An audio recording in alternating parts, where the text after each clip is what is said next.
ಇನ್ನ ಗಿಲ್ಲಿ ಅವರಿಗೆ ಯಶ್ ಅವ್ರ ತಾಯಿ ಅಭಿಮಾನಿ ಅಂತೆ. ನಿನ್ನೆ ಒಂದು ಇಂಟರ್ವ್ಯೂ ನಲ್ಲಿ ಫೋನ್ ಮಾಡಿನೇ ವಿಶ್ ಮಾಡಿದ್ದಾರೆ ಅವರು. ನಾನ್ ಕೂಡ ಓಟ್ ಹಾಕಿದೀನಿ ನಿಮಗೆ ಅಂತ ಹೇಳಿದಾರೆ. ನೀವು ಅವ್ರ ಸಿನಿಮಾದಲ್ಲಿ ಆಕ್ಟ್ ಮಾಡಿದ್ರಿ, ಸಿನಿಮಾ ಪ್ರೊಡ್ಯೂಸರ್ ಇದ್ರು ಅವರು.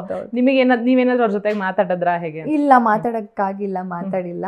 ಬಟ್ ಅಫ್ಕೋರ್ಸ್ ಖುಷಿ ಆಗುತ್ತೆ. ಈಗ ಅವ್ರ ಬಗ್ಗೆನೂ ನಾವು ಮನೆ ಒಳಗಡೆ ಕೂತ್ ಮಾತಾಡಿದ್ದುಂಟು, ಯಶ್ ಸರ್ ಬಗ್ಗೆ. ಮತ್ತೆ ಅವನು ಈಗ ನಾನು ಅವ್ರ ಸಿನಿಮಾದಲ್ಲಿ ಅಂದ್ರೆ ಅವ್ರು ಪ್ರೊಡ್ಯೂಸ್ ಆಗಿ ಅವ್ರು ಮಾಡಿರೋದ್ರಿಂದ ನಾನು ಕೇಳ್ತಾ ಇದ್ದ ಹಿಂಗೆ ಏನು ಅಂತ. ಇವಾಗ ಅವರೇ ಅವನ್ ಕಾಲ್ ಮಾಡಿ ನಾನು ಇನ್ ಅಭಿಮಾನಿ ಅಂದಾಗ ಅವ್ನು ತುಂಬಾ ಖುಷಿ ಪಟ್ಟಿರ್ತಾನೆ.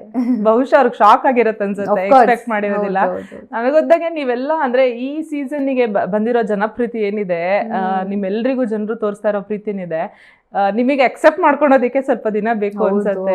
ಯಾರು ಎಕ್ಸ್ಪೆಕ್ಟ್ ಮಾಡಿಲ್ಲ ಇದನ್ನ.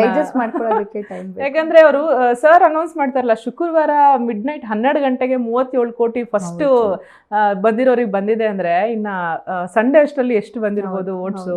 ಜನಗಳು ಇನ್ನೆಷ್ಟು ಮಟ್ಟಿಗೆ ಕ್ರೇಜ್ ಇತ್ತು.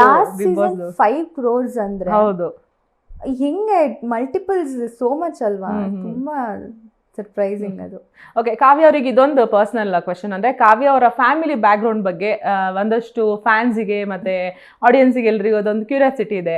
ಅಂದ್ರೆ ನಿಮ್ ತಂದೆ ಏನ್ ಮಾಡ್ತಾ ಇದ್ರು, ಈ ತರದ್ದು ಒಂದಷ್ಟು ಕ್ವೆಶನ್ಸ್ ಇದೆ, ಅದಕ್ಕೆ ಆನ್ಸರ್ ಮಾಡ್ಬೋದಾ ನೀವು ಅಂತ? ಖಂಡಿತ, ನಾನು ಅದನ್ನ ಹೇಳಿದ್ದೀನಿ ಕೂಡ.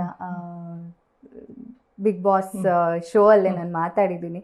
ಅದೇ ನನಗೆ ಈ ತರ ನನಗೆ ಕಷ್ಟದಿಂದ ಬಂದೆ ಅಥವಾ ಕಷ್ಟದ ನನಗೆ ಹೇಳ್ಕೊಳಕ್ ಇಷ್ಟ ಇಲ್ಲ. ಎಸ್ಪೆಷಲಿ ಏನಾಗ್ಬಿಡುತ್ತೆ, ಬಿಗ್ ಬಾಸ್ ಶೋ ಅಲ್ಲಿ ಅದನ್ನ ಹಂಗ್ ಮಾಡಿದಾಗ ಇವಾಗ ಗಿಲ್ಲಿಗೆ ಏನ್ ಹೇಳ್ತಿದ್ದಾರೆ ಗೊತ್ತಾ, ಸಿಂಪತಿ ಆ ತರದ್ ನಂಗೆ ಇಷ್ಟ ಇಲ್ಲ. ಸೊ ನಾನು ಎಲ್ಲೂ ಅದ್ರ ಬಗ್ಗೆ ಮಾತಾಡಿರ್ಲಿಲ್ಲ. ಈಗ ಬಿಗ್ ಬಾಸ್ ಶೋ ಅಲ್ಲಿ ನಾನು ಮಾತಾಡಿಲ್ಲ ಅಂದ್ರೆ ಪ್ರಾಬಬ್ಲಿ ನೆಲ್ಲಿ ಅನ್ನೋದಕ್ಕೋಸ್ಕರ ಅಲ್ಲಿ ಮಾತಾಡಿದ್ದೀನಿ. ಅದಕ್ಕೆ ಕ್ಲಾರಿಟಿ ಸಿಕ್ಕಿದೆ ಅನ್ಸುತ್ತೆ ಅಷ್ಟೇ. ಓಕೆ.